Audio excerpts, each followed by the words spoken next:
My job is watching a woman trapped in a room. 3 years ago, I was looking at the local job classifieds online when one of the ads caught my eye. Not because of what it said, but because it said so little. Best I remember, the ad just read, "Job available. Good pay, no benefits. Discretion required." It then listed an email address, and that was all. At the time, I was managing a music store, but I had already started hearing rumors we would be shutting down within the next year, and the likelihood of a transfer to another store was slim. I had been morosely looking at job listings for the last few days, but this was the first one that stood out, if only because I was bored, and it was weird. So I sent an email. Half an hour later, I had a response telling me to go to a particular office building in an upscale part of the city at a precise time for my screening. I went, and after waiting for a few minutes in the lobby, I was taken into an office where I was given a series of forms and questionnaires to fill out. They collected them and told me they would be in touch.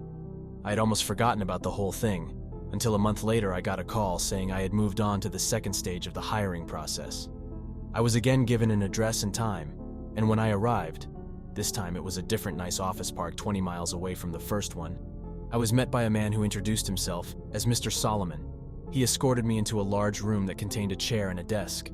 On the desk were 2 large monitors, a keyboard and mouse, and a bolted-down metal box with 2 oversized buttons on it, one red and one green.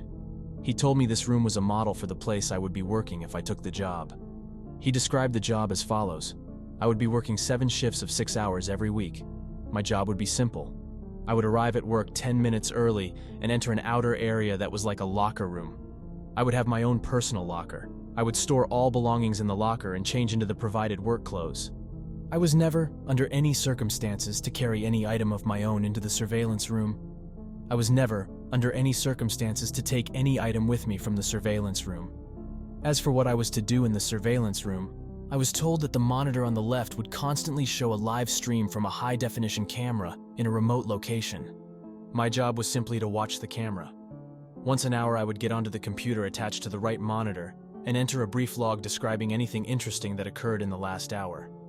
I would have no pens or pencils or paper, and I should never try to take any kind of written notes about the work. As for the red and green buttons, the red button was only to be used if there was an emergency. This meant something on the video or in my workspace that required outside help. The green button was to be hit if I saw something on the video feed that was particularly noteworthy. It would tell other people somewhere that, at least in my opinion, something interesting was going on. Solomon stressed that while I was given discretion on when to use this button, I should err on the side of only using it if and when something of real significance occurred. He pointed out the camera on the ceiling of the room we were in. He said the real room would be the same. My work would be observed, and other people were watching the room on the video feed as well. He said I was only a redundancy in case other systems failed. He then smirked and asked if I knew what he meant by redundancy. I nodded, trying not to show my irritation. I don't talk that good to people, so sometimes they think I'm dumb. That's okay. Let him think that if he paid me good enough. The pay was very good. $35 an hour. This worried me.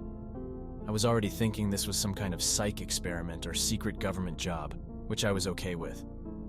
But that kind of money to sit and watch a screen? My mom always told me that if something seems too good to be true, it probably is, and this was seeming too good to be true. I asked if I was going to be doing anything illegal. Solomon laughed and said no. I asked if anyone was going to get hurt. Again, he shook his head no. He said the reason they were paying so much was because they needed employees that were motivated to be professional and discreet. The work they were doing was important, and for various reasons it couldn't be discussed. If I took the job, I would have to sign papers promising I would never discuss my work there, or I could be sued or locked up. I'm only breaking that now because of everything that's happened. So I took the job, and because they wanted me to start right away, I had to quit the store with no notice. I felt bad about that, but I was excited about the new job too. It was a lot of money and seemed like easy enough work, if a bit boring. I was nervous that there was something more to it, but I told myself I would just have to see. No point in chickening out and wasting a good chance because I let my imagination go crazy. I was given the location of the job itself, and when I went there, I was amazed that it really was just like the model room I'd been shown with only a few differences. There was a locker room you had to pass through to enter the surveillance room, and there was a small bathroom attached to the real surveillance room also. The real room had a small water cooler in the corner, but because I wasn't allowed to bring anything in with me, I had to eat before or after every shift. The biggest difference, of course, was that the monitors were turned on. The right monitor was just a black and white terminal like you see in movies sometimes. I could type in my logs, but no internet to look at or anything like that. The left monitor, it was video from a room. You would call it a bedroom, I guess, because it had a bed in it, but it had lots of other stuff too.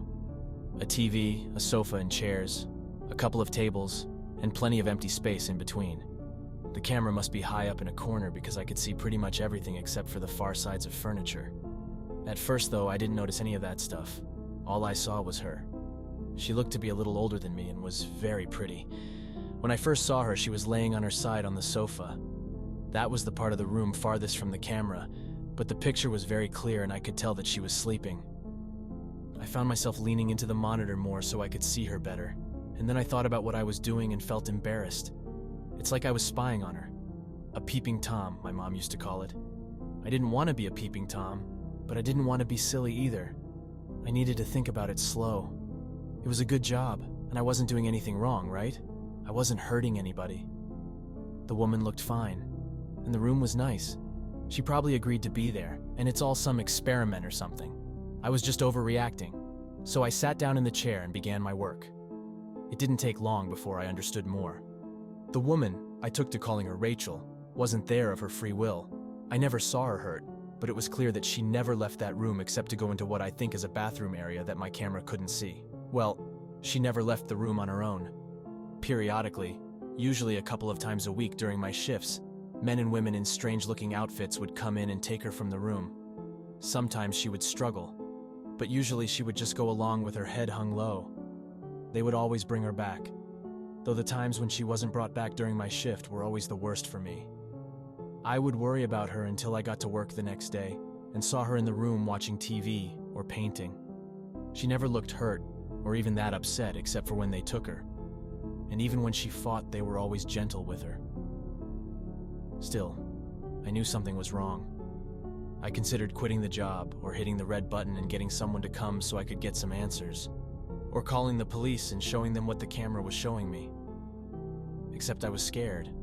Scared of losing my job, and scared of what these people might do to me if I quit, or told on them.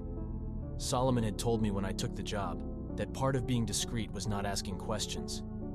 I would never be asked to do more than I had already been told, but I could never tell anyone what I did or saw, and I could never ask questions about what I was doing or why.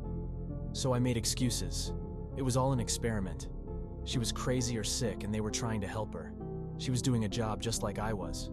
Or if she really was a prisoner somewhere, at least I was watching to make sure that she was okay. If they ever tried to hurt her, or I saw that she really didn't want to be there for sure, I could get help then. In a way, I told myself, I was helping to protect her by watching. I don't expect you to think much of my excuses. I don't think much of them myself, especially now. But in my defense, when things changed, I didn't ignore it or try to explain it away. I knew something had to be done. Rachel would usually paint for an hour or two every day, and it seemed to always be during my afternoon shifts. The room had no windows as far as I could tell, but I guess she either used a clock or her own body's time to keep to a kind of schedule. I always liked to watch her paint.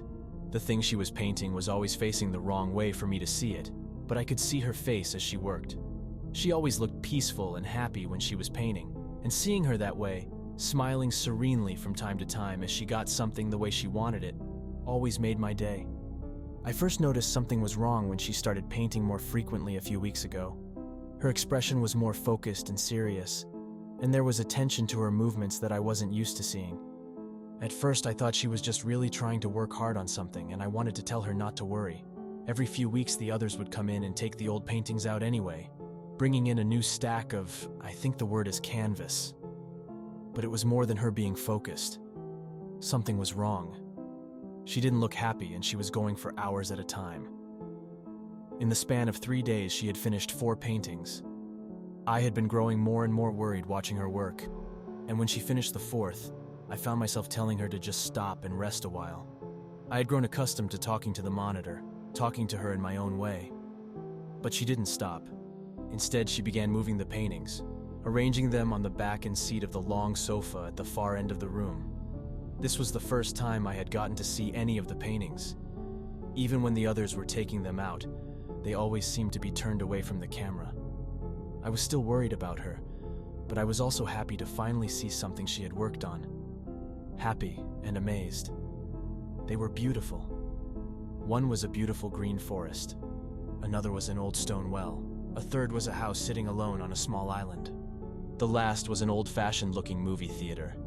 All of them looked like something out of a dream, with trailing lines of color mixing in the air around them like leaves caught in a wind. It was only when I looked closely that I realized the lines of color weren't random. They were words. Easy to miss if you weren't looking closely, and by themselves, they didn't seem to mean much. Just the ghost of a word somewhere in each of the paintings. Easy to lose in everything else that was being shown. I leaned into the monitor and squinted, trying to read the words. Then my heart started thudding as I made them out. Blinking and rubbing my eyes, I looked again, reading them out loud in order.